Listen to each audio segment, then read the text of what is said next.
Hi everyone! In this video, I'll show you how to fix the selection tool not scaling in Adobe Illustrator. Here you can see that I have an image on the artboard, but when I select it, you can see that I can't scale or rotate it. When I click on the image, it just selects the vector points, but it doesn't let me scale it. Let's take the direct selection tool and try again.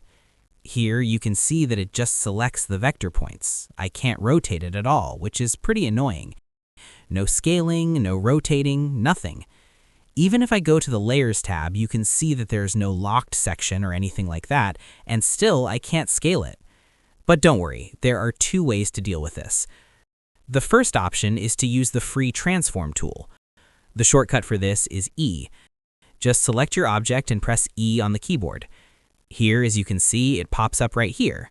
Now you can scale it, rotate it, and even skew it again. This works, but it doesn't really solve the main problem of what's actually going on. What's really happening when you can't scale or rotate is that your bounding box is hidden. So how do you fix that? You go up to View, and you'll see an option that says Show Bounding Box.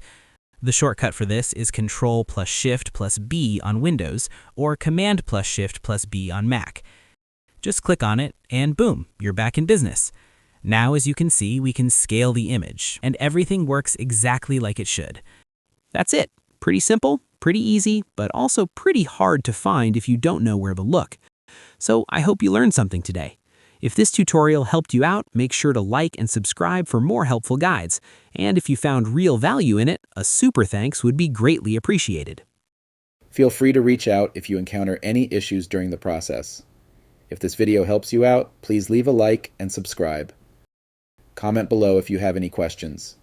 If you need further assistance, consider hiring a professional using the link in this video below.